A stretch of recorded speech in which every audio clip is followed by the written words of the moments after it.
자, 오늘 우리가 읽은 말씀 제가 3절까지 읽었습니다. 손 안에 발 아래, 그렇게 제목을 잡았어요. 하나님의 백성들의 행복한 모습, 그리고 하나님의 백성들의 건강한 자세에 대한 말씀이 이 속에 담겨져 있습니다.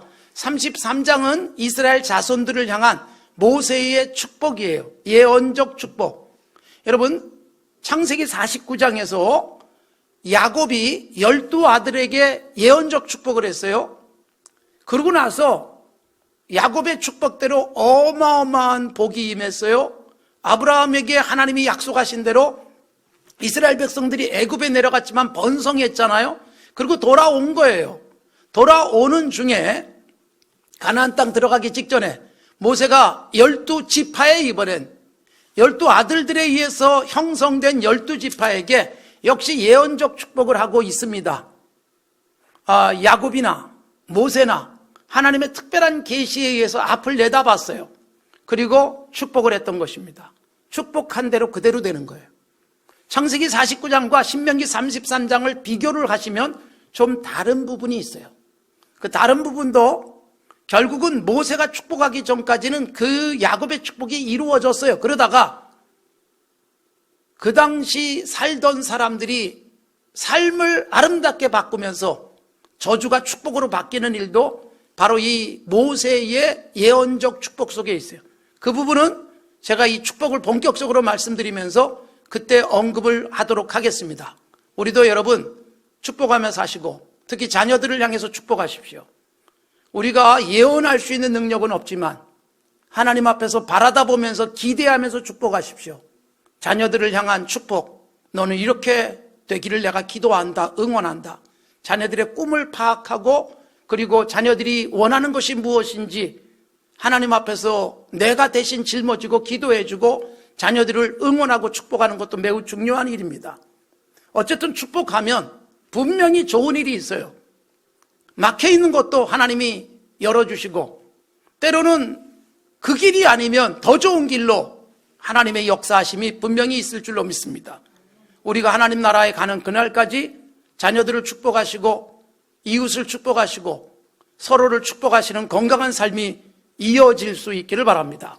자, 그러면 오늘 모세의 12지파를 향한 축복 속에서 제일 앞에 나오는 말씀은 이스라엘 전체를 향한 하나님의 은총, 그 다음에 이스라엘 백성은 하나님 앞에서 어떤 자세여야 될 것인가에 대한 말씀이 나옵니다. 이스라엘은 누구냐? 여호와의 백성이다. 3절에 그렇게 돼 있어요. 여호와의 백성일 뿐만 아니라 사랑받는 백성이에요. 그리고 성도라고 돼 있어요. 3절에 여호와께서 백성을 사랑하시나니 모든 성도가. 그러니까 여러분, 이스라엘은 하나님의 백성이에요. 하나님이 다스린다는 의미. 그리고 하나님이 사랑하면서 다스려요. 거기다가 성도, 거룩하게 구별된 사람들이라는 의미예요. 그들이 하나님의 어떤 은혜를 입고 있는가, 그 다음에 그들은 어떻게 하나님 앞에 살아야 될 것인가를 앞에서 서론적으로 말씀하고 있습니다. 그 서론적 말씀 두 가지, 하나는 수중에, 손 안에 있다는 뜻이에요. 또 하나는 발 아래. 이런 두 가지를 오늘 정리를 하겠습니다. 3절을 보십시오. 여호와께서 백성을 사랑하시나니 모든 성도가 어디에 있다? 그의 수중, 손 안에 있다. 그렇게 말씀하고 있습니다. 하나님의 손 안에 있다는 말은 어떤 의미일까요? 하나님이 잡고 놓지 않는다는 의미가 있어요. 누구도 건드리지 못한다는 뜻이 그 속에 있어요. 아울러 여러분, 하나님이 절대로 뺏기지 않습니다. 하나님의 손 안에 있는 것을 누가 가져가겠습니까? 사탄들이, 세상의 악한 것들이 절대로 하나님의 손 안에 있는 자들을 건드리지 못합니다.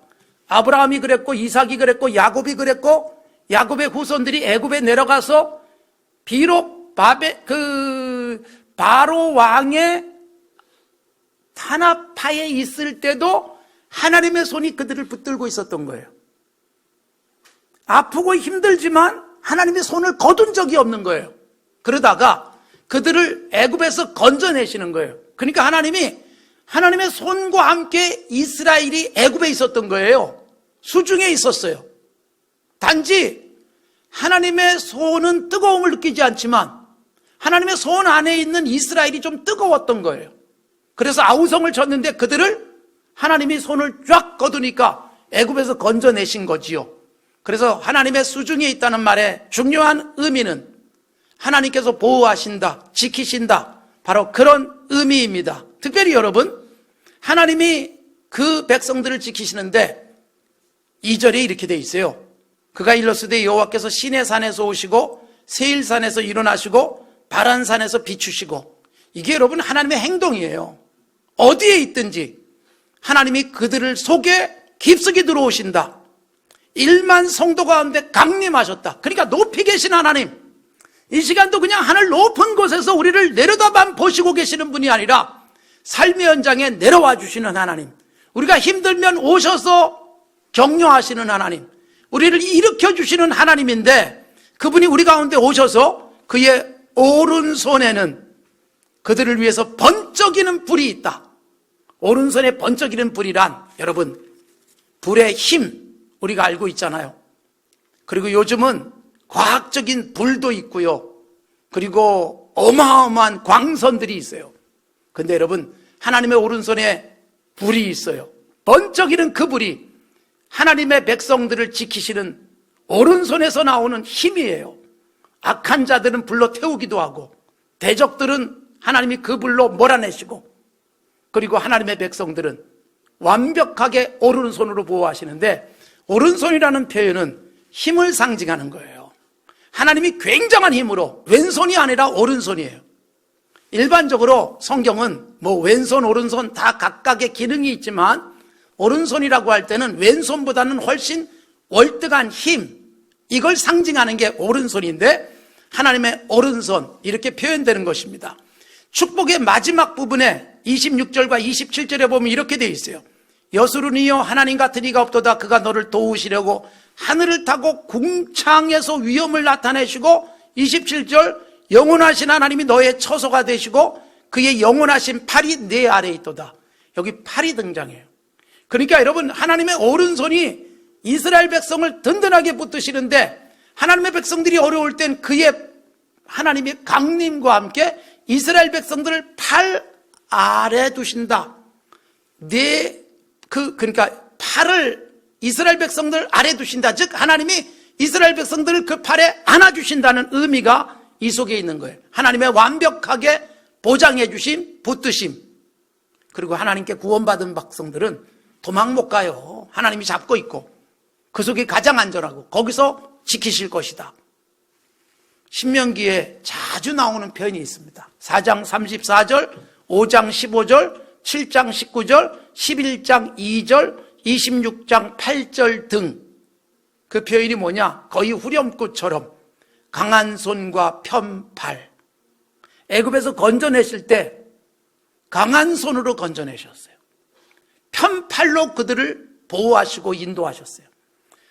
팔을 펴는 것은 그 백성들에게 가까이 가기 위해서, 팔을 펴가지고 강한 오른손으로 꽉 잡아서 건져내셨다, 이런 의미가 있습니다. 그래서 신명기에 가장 강조된 부분이에요.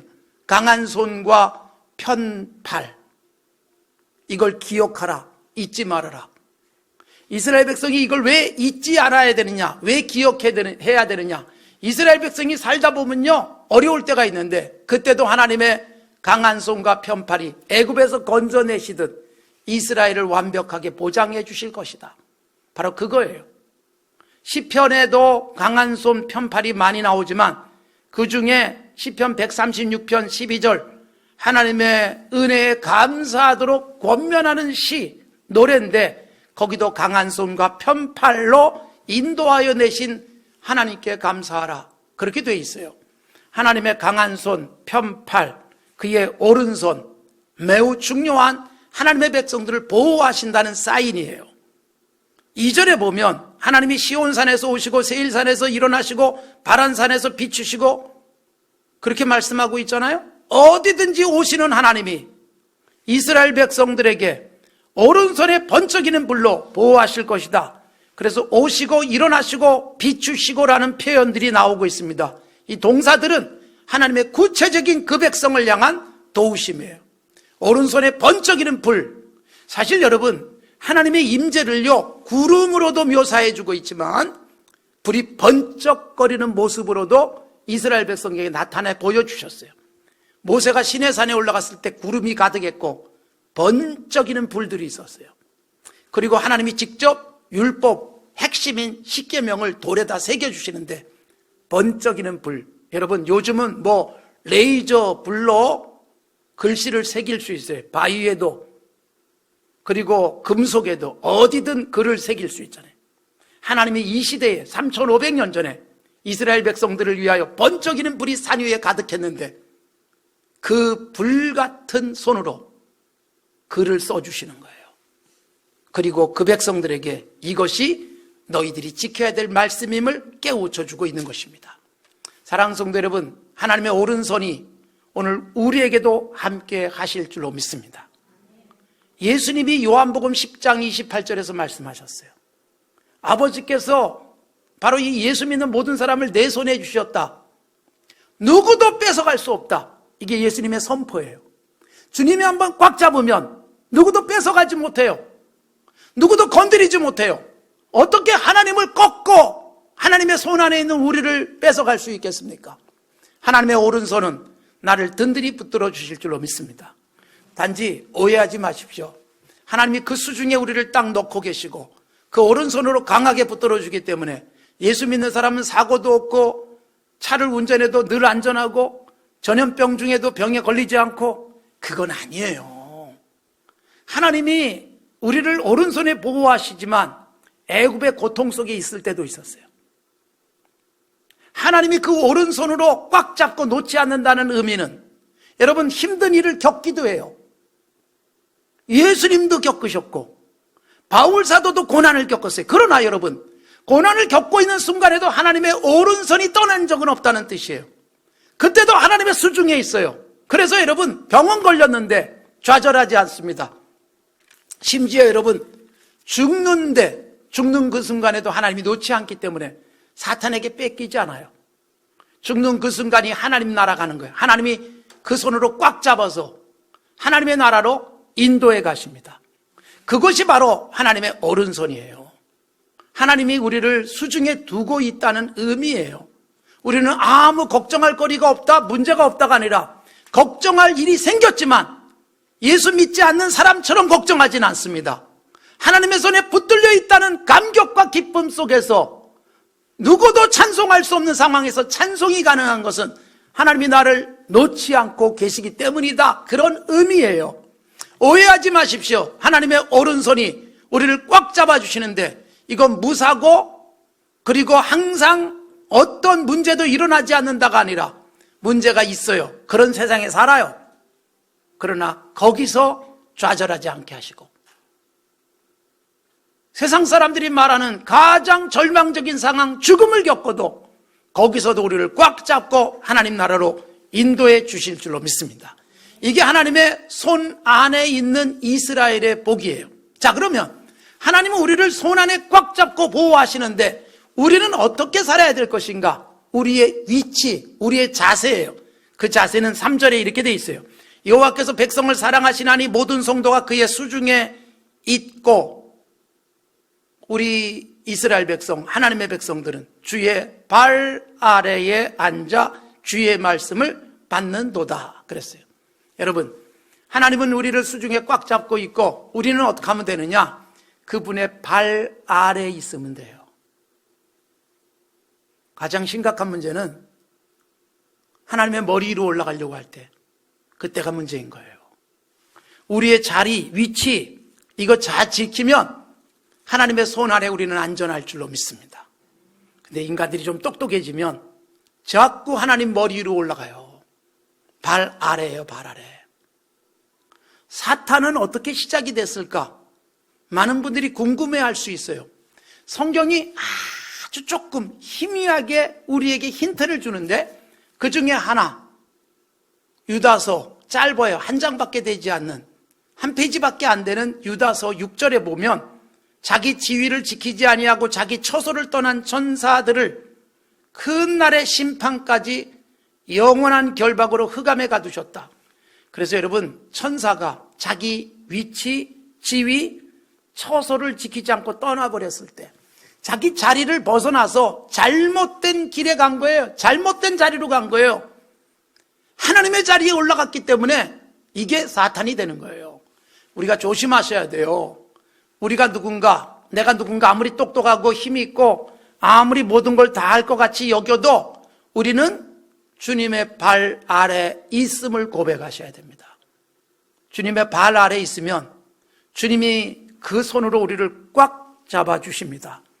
발 아래란 하나님의 백성들이 있어야 될 자세, 위치. 그래서 이것은 겸손함이에요. 사실 겸손함이라고 표현한 것은 좀 적절하진 않습니다. 우리의 위치가 원래 발 아래도 올 수 없는데 발 아래 두신 것 자체가 복이죠.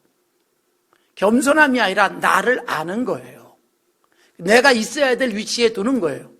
예배하지만 우리는 하나님의 발 아래 있는 자의 모습이어야 하는 거예요. 교회가 뭐냐? 예수 그리스도가 교회의 머리예요. 교회를 이루고 있는 우리들이란 예수님을 머리로 하고 머리의 움직임, 머리의 명령, 머리의 뜻을 따라서 움직여주기만 하면 되는 게 교회예요. 누구도 머리가 될 수 없어요. 설교자는 머리이신 예수님이 주신 말씀들을 전달하는 역할을 할 뿐이에요. 머리는 오직 주님뿐입니다. 우리가 발 아래 있어야 합니다. 발 아래에서 뭘 하느냐? 발 아래 앉아서 주의 말씀을 받는도다. 3절이 그렇게 돼 있어요. 발 아래 앉아서 주의 말씀을 받는다? 여러분, 말씀을 받는 게 주님과 대등한 자리에 앉아서 받는 게 아니다, 그런 뜻이에요. 그분이 말씀하시면 나는 그냥 받아들이고 순종한다, 따를 준비가 돼 있다가 바로 발 아래에 있는 거예요. 발 아래에 앉아있기 때문에 그분의 말씀을 그냥 받을 준비가 돼 있는 거예요. 말씀이 내게 떨어지면 말씀대로 움직인다는 거예요. 머리로 계산하지 않습니다. 머리로 판단하지 않습니다. 분석하지 않습니다. 발 아래에 앉아서 그 말씀을 그대로 받는 거예요. 신약 성경에도 보면 재미있는 표현이 나와요. 누가복음 10장 39절에 보면 마르다, 마리아, 나사로 3남매가 성경에 나오는데 그 중에 막내 마리아가 예수님의 발치에 앉아 말씀을 들었다, 그렇게 돼 있어요. 아주 중요한 표현이에요. 이게 그 당시 랍비, 율법을 가르치는 랍비들 앞에서 제자들의 태도가 그랬는데 바로 이 마리아가 예수님의 발치에 앉아서 말씀을 받았다. 말씀하시는 그대로 들을 준비가 되어 있다는 뜻이고, 발치에 앉는다, 발 아래에 있다는 것은 마치 종이 주인 앞에 허리를 숙이고 그분의 명령을 받는 것과 다르지 않은 것입니다. 발 아래에 앉는 자세란 내 생각, 내 고집을 포기하는 것을 의미합니다. 우리가 항상 위치해야 될 자리가 발 아래예요. 마가복음 5장 22절에 보면, 누가복음 8장에도 나오지만 회당장 야이로가 자기 딸아이가 병들었을 때 예수님께 와서 고쳐주세요라고 구합니다. 그때 회당장, 그가 예수님의 발 아래에 엎드렸어요. 말씀을 들을 때도 그렇지만 주님께 간절하게 소원을 아뢰을 때도 발 아래 엎드렸어요. 얼굴을 마주보지 못하는 것을 의미합니다. 요한복음 11장 32절에도 아까 말씀드렸던 마리아가 이번엔 오빠가 죽었을 때 예수님의 발 앞에 엎드려서 주님이 좀 더 일찍 오셨으면 좋았을 텐데, 여기 계셨다면 우리 오빠가 죽지 않았을 텐데, 발 아래서 고백하고 있습니다. 누가복음 17장 16절에 보면 10명의 나병 환자가 예수님께 고침을 받았어요. 그 중에 딱 한 명이 고침받은 걸 깨닫고 돌아와서 예수님의 발 아래 엎드려서 감사합니다. 듣든지 부탁하든지 감사하든지 찬양하든지 예배하든지 우리의 위치, 발 아래라는 사실을 놓치지 마십시오. 그리고 여러분, 신명기에서 무슨 말씀하세요? 말씀을 순종하고 하나님만 예배해라. 여러분, 신명기에 나오는 모든 율법의 핵심이 십계명이에요. 십계명의 핵심은 예배예요. 예배만 잘 드리면 하나님이 가지려고 애쓸 필요 없고 이기려고 애쓸 필요 없다. 하나님이 싸워서 이기게 하실 것이고 하나님이 주셔서 너희들을 넉넉하게 할 것이다. 이게 보장이에요. 농사를 지면 하늘에서 비가 올 것이고 하나님이 적절한 일조량을 통해서 농사 잘 돼갈 것이다. 그리고 병충해가 임하지 않도록 하실 것이다. 그런데 여러분, 하나님 없이 인간의 방법으로 예배하지 않고 세상적 방법으로 하다 보니까 하늘이 막혀 비가 오지도 않고 병충해가 확 휘쓸고 지나가요. 이게 여러분, 단순하게 하나님이 징벌하셨다는 게 아니라 자연의 이치 속에서 하나님이 인간들의 잘못된 행위가 가져오는 결과들을 보게 만드는 거예요. 신명기 28장에서 우리가 복과 저주에 대해서 살폈지만 신명기 28장에 나오는 아주 중요한 하나님의 경고가 있어요. 하나님을 제대로 예배하면 너희들이 농사지면 수확이 많을 것이다, 그 말씀을 하세요. 그런데 만일 그렇지 않으면 너희가 많은 종자를 뿌릴지라도 뭐가 와서 먹어버려요? 메뚜기가 와서 먹어버릴 것이다. 28장 38절과 42절에 두 번이나 반복되는 메뚜기예요. 여러분, 이 메뚜기가 펄벅의 대지에만 나오는 것이 아닙니다. 실제로 여러분, 이제 지난 3월, 4월 계속 경고가 오고 있습니다.